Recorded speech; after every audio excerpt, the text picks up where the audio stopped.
gamitin yung Sage Smite to go for anyone kung kakailanganin nila na manalo sa mga lanes natin. And I think Blacklist International is well prepared for this one with this lineup na meron sila. Yeah, yung kulong talaga, Sage Smite is one of the best things na talagang binabayaran sa isang Fuzi RP. Sama mo na rin yung kanyang bilis ng hampas. Kaya yung mga tore na yan ay mabilisan din talagang nababasag kapag naiiwan siya sa kusina. And now, we start our game number 1 dito sa ating Grand Finals. Again, what is at stake? Kung sino ang manalo, diretso sa Malaysia. Ayun, handang-handa na mga kaibigan ng mga tropa natin dito. Hector Malaysia pag nagkataon. And meron pa silang pagkakataon pagkatalo sila. Pero yun nga lang, last chance qualifiers against the rest of the other Southeast Asian teams. Hindi mo naman kung gano'n sila kalalim without worrying. Dahil lang na meron silang Sea of Fate. Yeah, umaabot sila dun sa manok RP. Actually, yun yung malupit dun. Kasi kadalasan, ang ini-invade lang ng mid laner. Yung mga, ito lang yung minicamp lang dito sa tabi lang ng tore. Pero dahil nga meron silang Sea of Fate, hindi sila kinangabahan na lumalim nga. And this is just the power of Tachao. Tingnan mo, nandun na naman sila sa blue quadrant na talagang ini-invade nila ang jungle dito ni Just Chi. This is such a huge strategy ngayon, no? As early as now, it's not Dashao and Fuzi, but instead Dashao, kasama niya si Dragon. Pero delikado ang buhay ni Aaron. Masyado nga malalim. And it seems like Blacklist International is being pressured right now. Kailangan nilang gawa ng counterplay. Yung ginagawa nilang kalaban nila, kaya napipilitan silang mag-go for the uncomfortable strategy. Yeah, ginaya kasi RP ganito yung ginagawa ng mid laner sa kabila. Humi-invade, lumalalim sa jungle. Kaso ang problema, wala naman siyang Dachao na magliligtas sa kanya. And so now, the first blood heads over to Boom Esports. Yung pressure, damang-dama na agad-agad. As early as now, we're seeing agad yung gold gap natin sa ating mga players. Pero di pa naman nanguli ang lahat para sa Blacklist International. Kasi they're come back on this one. Talagang gawa na nilang gawang paraan yung ginagawang strat ngayon. And now, since they have their ults up na already, nakikita natin na nasa bot lane na kagad ngayon. Itong si Impressive, kasama niya si Toshi. Ito na yung duo-dilubyo na hinihintay natin. Kumbaga tapos na yung early game phase for Boom Esports. Yung range advantage nga dito ni Demon kahit medyo na-neglect na nga dahil nga level 4 na siya. Meron na siyang Sage Smite. Pag nakakulong talaga itong Marco Polo, hindi talaga siya makakadash pataas. Ayun na. Speaking of kulong, mga kaibigan, chance din naman na Sage Smite. That's going to be secured kill para sa Boom Esports. Easily picking off doon sa ating Weaver. Wala rin dyan level 4 no? Kung level 4 siya, definitely makakasigaw siya ng tulong RP at itutulak niya yung mga members nga. Eh, kita mo min, grabe naman to. Wow. Grabe talaga. Look at how they're cutting off the jungle camp. And look at how confident the rest of the members of Boom Esports to push that bot lane kahit na mayroong threat coming from Blacklist International. Right, and the thing here is si Dragon, I believe, on the Zhou is one of the fastest clearing mid laners that we have in the game. Oh, finally an answer.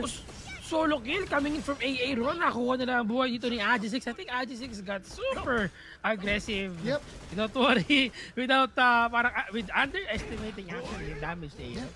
Actually, isa yan sa mga kailangan talagang baguhin din ng mga junglers dito sa larong Honor of Kings RP. Kasi yung mga jungler dito, smite lang yung dala, wala silang flash. So di ka pwedeng umasim sobra-sobra RP. Kailangan maging maingat pa rin kasi pag nag-wax in ka, hindi ka makakapag-wax out. Yun ang magiging problema. Nagkataon. Unless you have a hero na pwede makagawa ng ganun. Tyrant is up mga kaibigan. Eyes on the prize. The rest of the members right now of Blacklist International is worrying. Sinigaw! Try to go away. Ginamit na kanyang unbridled outburst para ma-stun sila lahat at panakap sa loob. Pero Riho, si Dragon! Dragon mga kaibigan has been taken down by Joshi. Pero Joshi taking a lot of damage. Ang ganda naman ang paggamit ng kanyang blazing brilliance dito. Pero yun nga lang, nakakabawi ngayon ng Blacklist International. Can they still get the life of AG6? I don't think so. Yeah. Wala. 2 for 3. Pero ang pinaka-importante dito ay nakuha pa nila ang red buff. And Blacklist again, finding the pick na kailangan nila, sinimulan nila no? Nahanap nila si Dragon and again, with Just Chi on the Kaiser, very mobile yung Esto niya makakahabol, may kasama pang dash yung kanyang first kill, AG6! Hey, Aaron! Napakagandang paggamit ng kanya. Yun nga lang, Chaotic Cinder. Sayang naman, unti na lamang ay napatay na sana si AG6 pero ang ganda ng ginawang positioning ni AG6 going behind her. Yun yung counter no? Tyrant? Teka, Tyrant, ang target mga kaibigan. Pero wala Nakuha sila pa magawa rin. dito para makuha yan. At dahil nga doon, kulang sila sa manpower, umuwi si Agi6, alam niya ng Black. Medyo nakakaba yun ha, kasi ang nakasecure ay yung Marco Polo pa nga, hindi pa nga smite dito ni Just G yung nakasecure ng objective na yun. And yes, balikan ko lang, ang ganda talaga nung strat na yun eh. One way to counter yung Angela nga natin. Likuran nyo, diba? Kasi hindi mga ka-turn around yan. Ang hirap, man. kasi pa mo, naka-laser ka na sa Oo, kumbaga, harap lang ang tingin niya, Nerpy. Oops, sa bot lane, naku, may bot lane, nakulong. summoning technique, mga kaibigan, ginamit na kanyang Eye of the Grabe. Whirlpool and secured kill kagad para kay Chaz. Nagamit niya yung kanyang ult dito, yun nga lang, not enough potential, not enough vitamins na naganap. Pero Marco Polo, Golden Kite has to back away kasi delikado ang situation niya dito sa ating bot side. Ang dali, no? Pagka may nakulong na isa, tawag na ng tropa. Ganun naman yun eh, no? Parang sinasabi rito ng Boom Esports, okay, handa na, tara na, kain na, diba? Oy! Kain na! Aaron may fall down, ginamitan yata ng Sage Smite. Di pa pala, apay Sage Smite niya dito, pero na-lockdown siya with the stun of the rest of the members of Blacklist or rather Agi6. Boom Esports. Pero si Agi6 Ricardo, sobrang lalim niya dito, mga kaibigan. Pero wala nang buhay si Golden Kite. At andyan na yung ating pusa para magsundo ng mga Yung grab driver natin, hindi nakakulong na naman si Charles RP. Pero naman, ang bilis naman dito ng kanilang Sea of Fate. Di matulak. Siyempre wala silang pangtulak.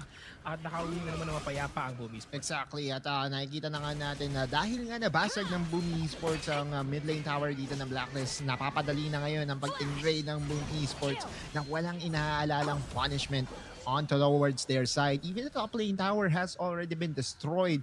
So in terms of towers, parang, hindi actually may buhay pa ba? Buhay pa yata yung Torres Stars. Buhay pa. Naalanganin Buhay pa lang. rin. Pero yeah, 2 towers to 1 in favor of Boom. And nakita dito kung gaano din, again, as I mentioned earlier, the aggressiveness of Boom Esports is really paying off right now. Now, next target nila dito is the Overlord. Remember, wala na yung kanilang Primal Bond. Primal Bond. Sakto nawala na dito para nakuha nila dyan ng mapayapa, mga kaibigan. They're just waiting for the next respawn. Yep. So, pag nag-10-minute mark tayo, pwede rin naman nila pakuha yan.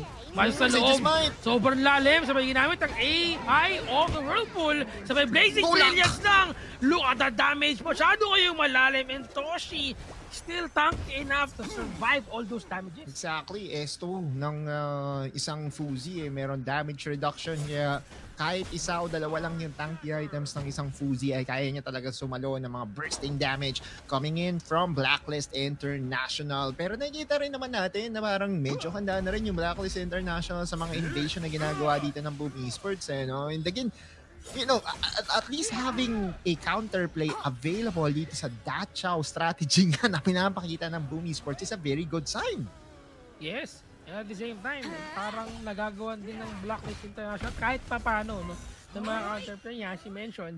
And if you look at the gold, hindi ganun kalaki yung ating gap. Kahit na marami silang mga Thor dito. Pero may nangyayari, baka sa bote, pero may nangyayari, baka naman sa ating top lane. Patingin ang nangyayari, suntukan doon. Ayaw the Whirlpool is being summoned right now. Pero Invincible Angela, Warrior. naka-ready. Pwede niya magamit yung kanyang Blazing Brilliance, pero nagpo-position muna siya dito para magkaroon ng magandang setup kung sakali man kay Cinder. Pero they're not gonna go in. They're being very cautious right now compared to before. Kasi para sa Boom Esports, patience game lang no? Hindi man nila mabasag in one push. At least nakalahati nila yung buhay ng Torre. Wala silang Fate Rewind dito para mag-Bob the Builder, RP. Yun yung problema, di ba? Wala, di tulad kanina, tinatahi lang yung ating mga Yung tower Torre, dito. no? Tinatahi, pabalik. Oops. Pag nagkataon, pero here comes Toshi. Kulong. Ginamit yung kanyang Sage Smite, pero yun nga lang, kulang sila sa vitamins dito. Wala silang damage, medyo naipit. Si Impressive sa kabilang pader. Yun nga lang, kailangan nila mag-back away. Chaz. Bagya, umuwi na palayo. Si Kuya Toshi, up yung kanyang Eye of the Walang Whirlpool smite na si pwede Just niya G, gamitin sa ngayon. Joshi Smite is down, mga kaibigan. Here comes the summoning technique. Summoning the rest of the members of their team. Okay, Pero no na-secure pa rin nila dito ang mga Tyrant. Pero Angela, about to go down. Napakalalim, mga kaibigan. The Chaos Eater, Golden Kite. they're very low right now. Nahuli. Pero Agi6, Si Marco Polo. focus, ayaw the price. Nakapatay na isa na naman dito ang members of Boom. Esports, and they just can't respond very well kasi hiwa-hiwalay sila and all of their members is very low right now. Pero sinusubukan pa rin ni Joshi. Sinubukan niya rin pumunta sa kanyang COP na kanyang kalaban pero hindi siya pwede dyan.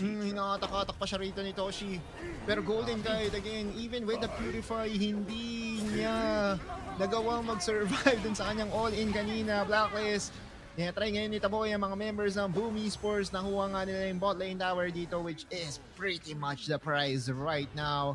Tyrant on towards the side of Blacklist at dahil 10 minutes na, wala namang primal ban dyan, diba? At the end of the day, magre-reset yan. Ang may primal ban ngayon ay ito nga Boom Esports kasi nakakakain lang ni AG6 nung Evolve Tyrant niya. Ayun, problema ngayon dito. Pero wait lang! Hindi pa tapos sa Blacklist International. Toshi! Toshi want to go in! Look at the place siya of brilliance burning down Toshi. Just can't respond to anything. Eye of the Whirlpool to someone Marco Polo! members of Boom Esports. Pero Marco Polo really going inside. AG6 will fall down as well. Nakuha niya rin! Blacklist International, this is what they've been waiting for. Tatlo silang nagsamon sa gitna mismo ng miyembro ng Blacklist International. Wow! Just having enough damage to get 3 heads.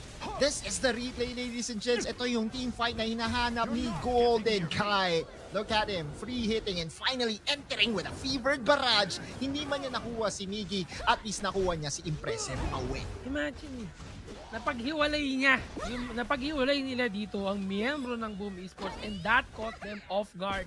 Even the Eye of the Whirlpool na napitas kagad niya si Toshi doon at pagdating ng mga miyembro ng Boom Esports, wala na silang tank, wala na sila ditong pang-initiate inside the backline of Blacklist International.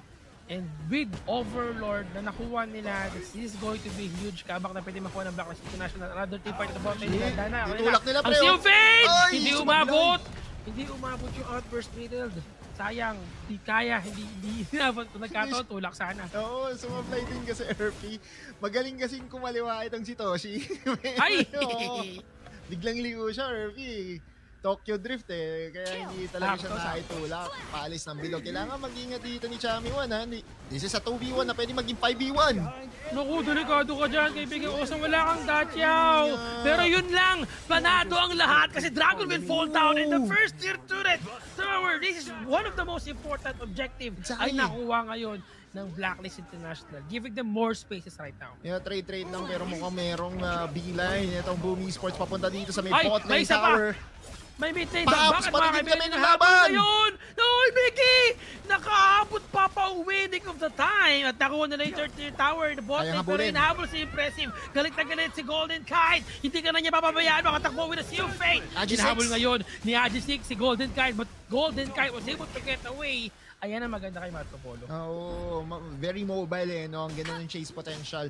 Again, yung kanyang second skill, even yung kanyang ultimate dito ay meron ng innate dash. Pero Boom Esports, nakuha pa rin ang kanilang major prize dahil yung Torre sa may bandang ibababa ay sarado na. Objective lang. Kumbaga, kung meron tayong Esophagus ito. Objective. Ang ginagawa nila dito. G6 Talaga focus sa goal.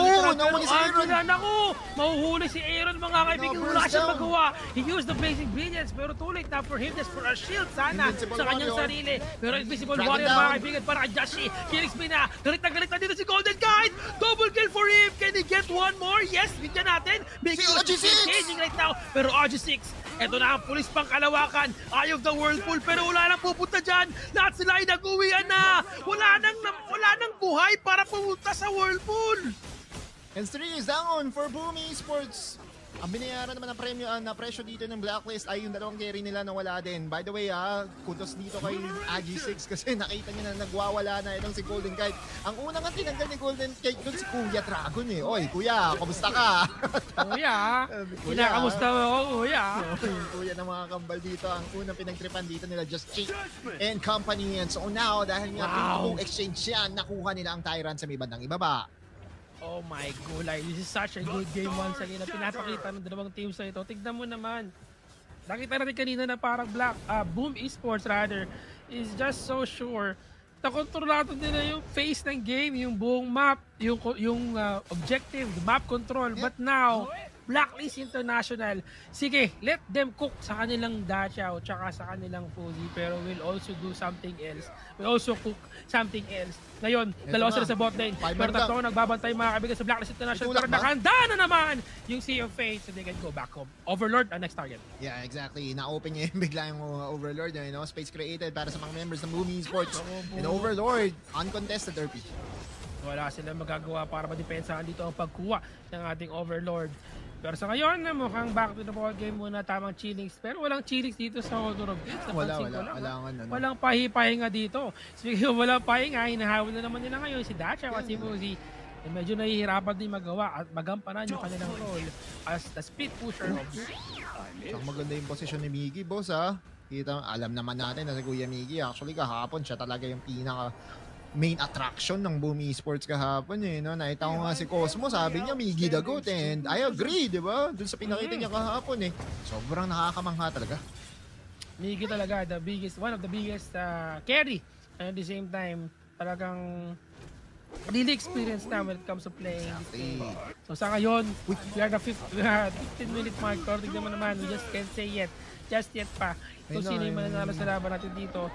Nakatunaw yung Mama Dragon RP dahil nga medyo mabilis din naman yung damage burst dito ng Blacklist, pero hindi pa tapos ang kanilang dilubyo kasi yung mga Baby Dragon. Chaz! Ako po, delikado. Buwan si Chaz dito mga kaibigan. Ginamit lang Eye of the Whirlpool, pero wala sila sa loob. Pwede niya pa rin magamit yung kanyang Unbridled Outburst, pero hindi niya ginagamit kagad. He's just waiting patiently bago niya magamit yung kanyang ulti doon. Hindi siya padalos kumbaga. Galing, no? And again, this is Chaz just knowing na hindi naman kailangan pang i-commit yung kanyang ultimate, which is a very important skill to have, especially in the upcoming team fight. 16 minutes and 30. Chaz, nakita si Kuya Miggy. Pero again, as a main, sobrang mobile niyan. Especially knowing na meron pa siyang flash kasi yung mga main sa ladder, RP, hindi na sila nagpa-flash kasi sobrang confident na nila, pero dito sa competitive, kailangan may extra distance na i-cover ng flash. Yes, just to be sure lang, kung baga hindi ka confident na magiging safe ka all of the time. Pero impressive, mahuhuli dito mga kaibigan, palipad-lipad lang siya, pwede magamit yung kanyang Eye of the Whirlpool once again to summon the rest of the members of their team. Yep. Pero mukhang talagang focus lang sa goal ngayon ng Blacklist International. They don't want to push muna further, pero tignan mo naman yung mapa natin, ubus na halos lahat ng mga jungle camps. Laging, ubus lagi, mga natitira. Chaz, Toshi, nagkasa na naman check. Support yan versus Bruiser. Ginamit niya yung kanyang Sage's Might. Tumasok sa loob. Ito na ang ulti mga kaibigan. Sa unang technique pero nakahanda rin yung Sea of Fate sa Gertie. Pero Chaz will fall down niya. Hindi ginamit yung kanyang ult. Actually sinubukan niya natang gamitin pero hindi na kumasa. Yeah, and again, as much as I would love to commend itong ang si Chaz, parang medyo hindi, parang sobrang shy type naman yata yung nangyari sa kanya doon. And now, one man down ang Blacklist International. Alam nila yan, they have the information. All the towers right now is down din sa kamay dito ng Boom Esports. Pero kaya mong bigyan ng Blacklist International. We see about that without one tap champion, our hero. Nakulang sila dito. Pinipilit pa rin nila sa loob, pero tamang poke lang coming in from the members of Blacklist International. Just down. Magamit yung kanilang Sea of Fate. And also, someone back them in after nila malow sa kanilang mga HP. Pero wala na sila magawa dito. They're all down right now. It's going to be an ace. And it's going to be a win nga ba? Wala silang minions dito mga kaibigan. Paparating na yung kanyon. And that's going to be it. And that's going to be the first win na mapupunta sa Boom Esports. Ang